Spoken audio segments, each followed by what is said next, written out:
धर्मराज ऋषभ बोले करने के हे भगवान, आषाढ़ मास के शुक्ल पक्ष की एकादशी का क्या नाम है, सो आप विस्तार पूर्वक बताइए। तो श्री कृष्ण भगवान बोले कि हे राजन, एक समय नारद जी ने ब्रह्मा जी से यही प्रश्न पूछा था। ब्रह्मा जी बोले कि हे नारद, तुमने कलयुगी जीवों के उद्धार के लिए सबसे उत्तम प्रश्न किया है कि एकादशी का व्रत सब व्रतों में श्रेष्ठ है।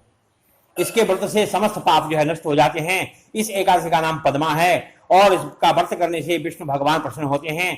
मैं यहाँ एक पौराणिक कथा आपसे बतलाता हूं, आप ध्यानपूर्वक सुनिए। सूर्यवंशी मानधाता नाम के एक राजा थे। वो सत्यवादी, महान, प्रतापी और चक्रवर्ती थे। वो अपनी प्रजा की पुत्र की तरह पालन किया करते थे और उनकी समस्त प्रजा धन धान्य से परिपूर्ण थी, सदैव सुखपूर्वक रहती थी और उनके राज्य में कभी भी अकाल नहीं पड़ता था। एक समय उस राजा के राज्य में 3 वर्ष से जल नहीं बरसा, जिससे राज्य में जो है अकाल पड़ गया। राजा अन्न की कमी के कारण अत्यंत प्रजा जो है अन्न की कमी के कारण अत्यंत दुखी रहने लगी। राज्य में यज्ञ आदि होने बंद हो गए और एक दिन प्रजा और राजा के पास जाकर के जो है प्रजा ने प्रार्थना की कि हे राजन, समस्त विश्व की सृष्टि का मुख्य कारण वर्षा है और उसी वर्षा के अभाव से राज्य में अकाल पड़ गया है। अकाल से प्रजा मर रही है। हे राजन, आप कोई ऐसा उपाय बतलाइए जिससे हम लोगों का दुख दूर हो। इस पर राजा मानदाता बोले कि आप लोग ठीक कह रहे हैं, वर्षा न होने के कारण आप लोग बड़े दुखी हैं और राजा के पापों के कारण ही प्रजा को दुख भोगना पड़ रहा है।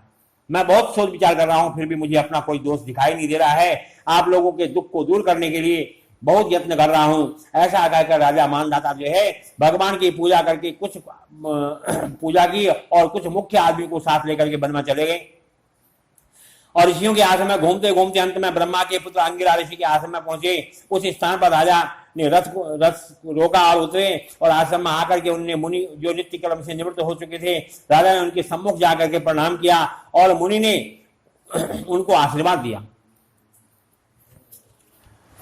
और फिर राजा से बोले कि हे राजन, आप कुशल पूर्वक तो हैं, आप इस स्थान पर कैसे पधारे हैं, सो कहिए। राजा बोला कि हे महर्षि, मेरे राज्य में 3 वर्ष से वर्षा नहीं हो रही है, इसलिए अकाल पड़ गया है। प्रजा दुखी हो रही है, दुख को भोग रही है। राजा के पापों के प्रभाव से ही प्रजा को कष्ट मिल रहा है। ऐसा शास्त्र में लिखा है, मैं धर्म के अनुसार राज्य करता हूं, फिर भी अकाल कैसे पड़ गया, इस पर इसका कारण मेरे को समझ में नहीं आता।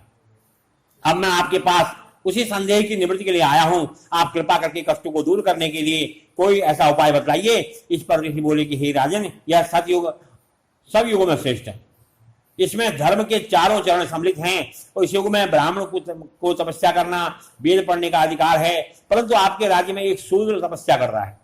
इस दोष के कारण आपके राज्य में वर्षा नहीं हो रही है। यदि आप प्रजा का भला चाहते हैं तो उस शूद्र को मार दीजिए। इस पर राजा बोले कि हे मुनि, मैं उस निरपराध तपस्या करने वाले शूद्र को कैसे मार सकता हूं, आप इस दोष से छूटने का कोई अन्य उपाय बतलाइए। तब ऋषि बोले कि हे राजन, यदि तुम ऐसा ही चाहते हो तो आषाढ़ मास के शुक्ल पक्ष की पद्मा नाम की एकादशी का विधि पूर्वक व्रत करो और इसके व्रत के प्रभाव से तुम्हारे राज्य में वर्षा होगी और प्रजा सुख पाएगी। और क्योंकि इस एकादशी का व्रत सब सिद्धियों को देने वाला है, मुनि के इन वचनों को सुनकर के राजा अपने नगर में वापस आ गया। विधि पूर्वक पद्मा एकादशी का व्रत किया और व्रत के प्रभाव से राजा के उस राज्य में वर्षा हुई और मनुष्य सुखी हुए।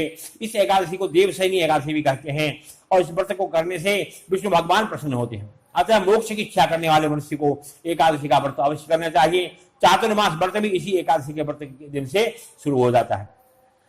कुंती पुत्र युधिष्ठिर बोले कि हे भगवान, विष्णु भगवान का शयन व्रत किस प्रकार किया जाता है, सो कृपा पूर्वक कहिए। तो कृष्ण भगवान बोले कि हे राजन, अब मैं आपको विष्णु भगवान के शयन का व्रत और चातुर्मास का व्रत बतलाता हूं, आप ध्यानपूर्वक सुने।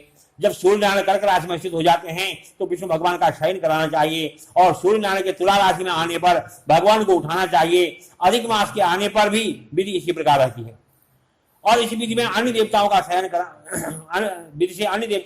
कराना चाहिए। आषाढ़ मास के शुक्ल पक्ष की एकादशी का विधि पूर्वक व्रत करना चाहिए। उस दिन विष्णु भगवान की प्रतिमा बनानी चाहिए। चातुर्मास व्रत नियम से करना चाहिए। सबसे पहले उस प्रतिमा को स्नान कराना चाहिए, फिर सफेद वस्तु को धारण करा करके तकिएदार सैया पर शयन कराना चाहिए। उसको धूप दीप नैवेद्य आदि से पूजन करना चाहिए। भगवान का पूजन शास्त्र ज्ञाता ब्राह्मण के द्वारा करना चाहिए। तत्पश्चात भगवान विष्णु की इस तरह स्त्री करनी चाहिए कि हे भगवान, मैंने आपका शयन कराया है, आपके शयन से संपूर्ण विश्व हो जाता है। इस तरह विष्णु भगवान को हाथ जोड़ करके प्रार्थना करनी चाहिए कि हे भगवान, जब 4 मास तक शयन करें तब तक मेरे चातुर्मास व्रत को निर्विघ्नता पूर्वक आप संपन्न कराएं। इस प्रकार भगवान विष्णु की स्तुति करें और शुद्ध भाव से मनुष्य को दातुन आदि से निवृत्त होकर के नियम को धारण करना चाहिए। विष्णु भगवान के व्रत को शुरू करने के लिए 5 काल वर्णन किए हैं, देवशैली एकादशी लेकर के देव उठनी एकादशी तक। पूर्णमासी अष्टमी या संक्रांति का व्रत आरंभ करना चाहिए। कार्तिक मास के शुक्ल पक्ष की द्वादशी को समाप्त कर देना चाहिए। जो मनुष्य इसके व्रत को प्रतिवर्ष करते हैं वह सूर्य के समान दैदीप्यमान होकर के विमान पर बैठ करके विष्णु को जाते हैं। और हे राजन, आप इसका पृथक पृथक फल सुने। जो मनुष्य देव मंदिर में जाकर के रंगीन बेल बूटे बनाता है उसे 7 जन्म तक ब्राह्मण की योनि मिलती है।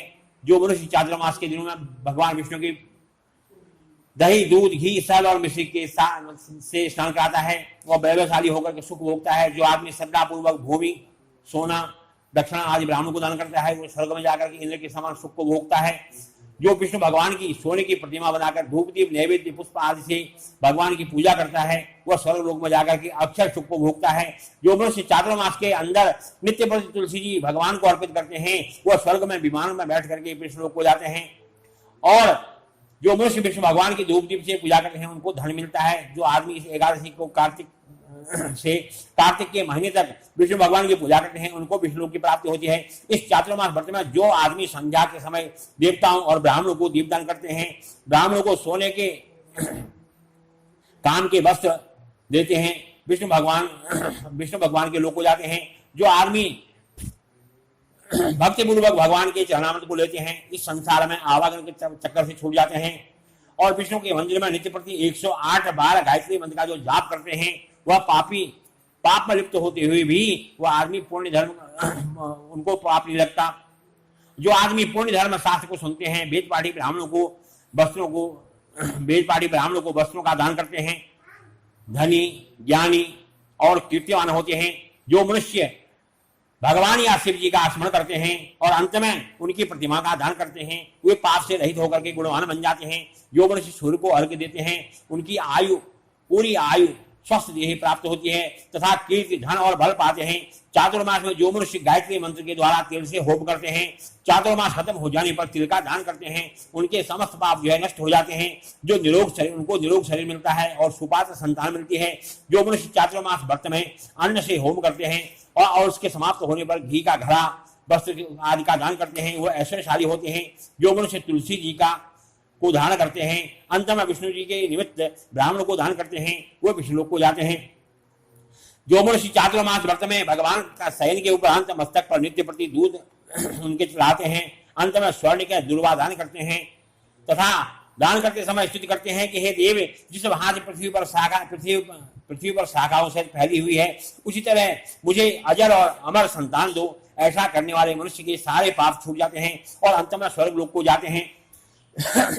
जो शिव जी का या विष्णु भगवान का देवालय में दान करते हैं उन्हें रात्रि जागरण का फल मिलता है। जो मनुष्य इस व्रत को करते हैं उन्हें उत्तम ध्वनि वाला घंटा दान करना चाहिए। इस प्रकार सिद्ध करनी चाहिए कि हे भगवान, हे जगत पिता, आप पापों का नाश करने वाले हैं और न करने योग्य कार्य को करने वाले हैं। करने से जो पाप उत्पन्न हुए हैं उन्हें नष्ट कीजिए। चातुर्मास व्रत के अंदर जो नित्य प्रति ब्राह्मणों का चरणामृत पान करते हैं और सब पापों से छूट करके सब दुख से छूट जाते हैं, आयुवान होते हैं, लक्ष्मीवान होते हैं। चातुर्मास व्रत समाप्त हो जाने के बाद गौदान करना चाहिए। यदि गौ का दान नहीं कर सके तो वस्त्र का दान अवश्य करना चाहिए। जो ब्राह्मणों को नित्य प्रति नमस्कार करते हैं उनका जीवन सफल हो जाता है और समस्त पापों से छूट जाते हैं। जो मनुष्य इस व्रत की समाप्ति पर ब्राह्मणों को भोजन कराते हैं उनकी आयु तथा धन की वृद्धि होती है। जो मनुष्य अलंकार सहित वज्रे गाड़ी कपिला गौ का दान वेद पाठी ब्राह्मण को दान करते हैं वे चक्रवर्ती होते हैं और आयुवान होते हैं, पुत्रवान होते हैं, राजा होते हैं और स्वर्ग लोक में प्रलय के अंत तक इंद्र के समान राज्य करते हैं। जो मनुष्य सूर्य भगवान तथा गणेश जी का नित्य नमस्कार करते हैं उनकी आयु तथा लक्ष्मी बढ़ती है और यदि गणेश जी प्रसन्न हो जाएं तो मनोवांछित फल प्राप्त करते हैं। गणेश और सूर्य की प्रतिमा ब्राह्मण को दान करने से सब कामों की सिद्धि होती है।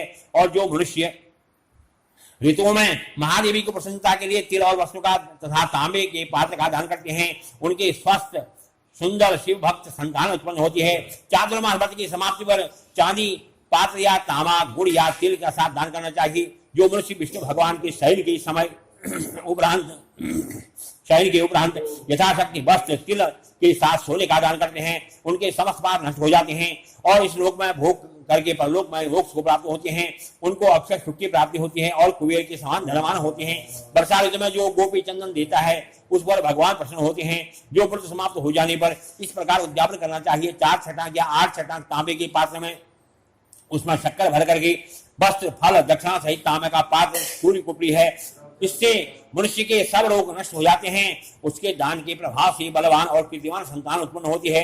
हे कुंती पुत्र, इस चातुर्मास के व्रत को करने वाला मनुष्य गंधर्व विद्या में निपुण और स्त्रियों का प्रिय होता है। जो मनुष्य चातुर्मास व्रत में ब्राह्मण को साग फल आदि देते हैं और अंत में यथाशक्ति नाम दक्षिणा देते हैं, वस्त्र आदि देते हैं, वह सुखी होते हैं, राजयोगी बनते हैं।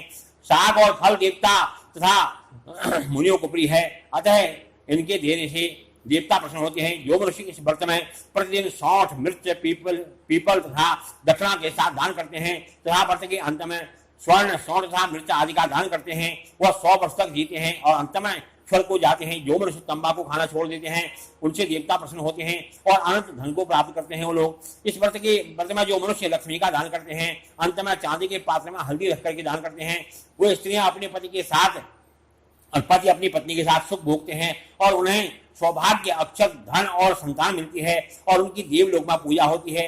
इस व्रत में जो मनुष्य शिव जी और पार्वती जी की पूजा करते हैं और व्रत के शुरू में शिवलिंग की स्थापना करते हैं, गौ बैल का दान करते हैं, ब्राह्मणों को मीठा भोजन कराते हैं, उन्हें संपत्ति और कीर्ति मिलती है। अंत में सुख भोग करके शिवलोक को जाते हैं। इसमें वामन भगवान की प्रसन्नता के लिए ब्राह्मणों को दही युक्त भात खिलाना चाहिए। यदि यह नित्य न हो सके तो अष्टमी, अमावस्या, पूर्णमासी और प्रत्येक रविवार या शुक्रवार को खिलाना चाहिए। और इस व्रत की समाप्ति में भूमि का दान करना चाहिए। यदि भूमि दान न हो सके तो सोने युक्त पादों का दान करनी चाहिए। ऐसा करने से धन धान्य पुत्र तथा विष्णु भक्ति मिलती है। अंत में विष्णु लोक की प्राप्ति होती है। जो मनुष्य दान और आभूषणों युक्त बछड़ा सहित गौ का दान करते हैं वह इस लोक में ज्ञानी और किसी के सेवक निरंते और अंत में ब्रह्मलोक में जाकर के पितरों के साथ अनंत सुख को प्राप्त करते हैं। चातुर्मास व्रत में जो मनुष्य प्रजापत्य का व्रत करते हैं और उनकी समाप्ति पर गौ का दान करते हैं और ब्राह्मणों को भोजन कराते हैं, वो सब पाप से छूट करके ब्रह्मलोक को जाते हैं। व्रत में जो वस्त्र और बैल के साथ 8 हल दान करते हैं और साग फूल फलाहार करते हैं तथा परिवर्त करते हैं, अंत में दूध वाली गौ का दान करते हैं, विष्णुलोक को जाते हैं। जो मनुष्य दोनों ऋतुओं में केले के पात्र और पलाश के पत्तों पर भोजन करते हैं वो इस लोक में सुख को भोगते हैं और जो तेल नहीं खाते उनके सारे पाप नष्ट हो जाते हैं। इस व्रत के प्रभाव से ब्राह्मण घात करने वाला, शराब पान करने वाला, असत्य भाषण करने वाला, स्त्री को मारने वाला, किसी के व्रत को बिगाड़ने वाला और अगम्य गमन करने वाला, विधवा गमन करने वाला, ब्राह्मणी तथा चंडाल से गमन करने वाला, इन सब पापों से नष्ट हो जाता है। अंत में निर्वाण पद को प्राप्त करते हैं। चातुर्मास व्रत के अंत में जो मनुष्य ब्राह्मण को आभूषण युक्त चंदन सहित बैल का दान करते हैं तथा उसे सर्वयुक्त भोजन कराते हैं उनको विष्णुलोक की प्राप्ति होती है। जो मनुष्य भगवान के शयन करने पर नित्य प्रति जागरण करते हैं, अंत में ब्राह्मणों को भोजन कराते हैं, उन्हें शिवलोक की प्राप्ति होती है। चातुर्मास के व्रत में जो मनुष्य नित्य एक समय खा करके रहते हैं, अंत में भूखे को भोजन कराते हैं, उनको स्वर्ग की प्राप्ति होती है। जो भक्ति पूर्वक भगवान के शयन के बाद पृथ्वी पर सोते हैं, अंत में शैया का दान करते हैं, उन्हें शिवलोक में उनकी शिवलोक में पूजा होती है। इस व्रत में जो मनुष्य मैथुन नहीं करती, जो बलशाली होते हैं, यशस्वी होते हैं, लक्ष्मीवान होते हैं और अंत में स्वर्ग को जाते हैं। चातुर्मास के व्रत में जो मनुष्य चावल या जौ का दान करते हैं वो स्वर्ग को जाते हैं। जो इस व्रत में तेल नहीं लगाता, अंत में कांसे या मिट्टी के पात्र में तेल भर करके दान करता है वह विष्णुलोक को जाता है। जो इस व्रत में शाक नहीं खाता, अंत में इस प्रकार के शाक बेतवाड़ी ब्राह्मणों को देता है वह शिवलोक में जाकर के ख्याति प्राप्त करता है। जो इस व्रत में गेहूं का दान करता है उन्हें अश्वमेध यज्ञ की प्राप्ति होती है, अश्वमेध यज्ञ के फल की प्राप्ति होती है। जो मनुष्य इस व्रत में अपनी इंद्रियों का दमन करता है वह अश्वमेध यज्ञ का फल उसको प्राप्त होता है। जो श्रावण में शाक, भादु में दही, क्वार में दूध, कार्तिक में दाल क्या कर देते हैं उन्हें निरोगी शरीर मिलता है। जो स्नान करके भगवान की पूजा करते हैं वह हरि लोक को जाते हैं। जो मनुष्य इस व्रत में मीठा, खट्टा, अथा, कड़वे पदार्थ का त्याग कर देते हैं वह समस्त दुर्गुणों से युक्त होकर के भी स्वर्ग को जाते हैं। समस्त दुर्गुण से छूट करके स्वर्ग को जाते हैं। और इस व्रत में चांद्रायण व्रत करते हैं वह स्वर्ग को जाते हैं। जो इस व्रत में एकमात्र दूध पी करके निर्वाह करते हैं उनका वंश प्रलय के अंत तक चलता है। जिस दिन भगवान शयन से उठते हैं उस दिन ब्राह्मणों को दान वस्त्र भोजन आदि देना चाहिए और यह समस्त दान वेद पहाड़ी ब्राह्मणों को देना चाहिए। चोरी करने वाला, मद्यपान करने वाला, अगम्य अगमन करने वाला, मिथ्या बोलने वाला तथा अन्य त्यागीकरण करने वाले ब्राह्मणों को दान नहीं देना चाहिए, उल्टा उनको देने से पाप लगता है, नरक की प्राप्ति होती है। बोलो एकादशी महात्म की जय। श्री कृष्ण गोविंद हरे मुरारे, हे नाथ नारायण वासुदेवा। श्री कृष्ण गोविंद हरे मुरारे, हे नाथ नारायण वासुदेवा।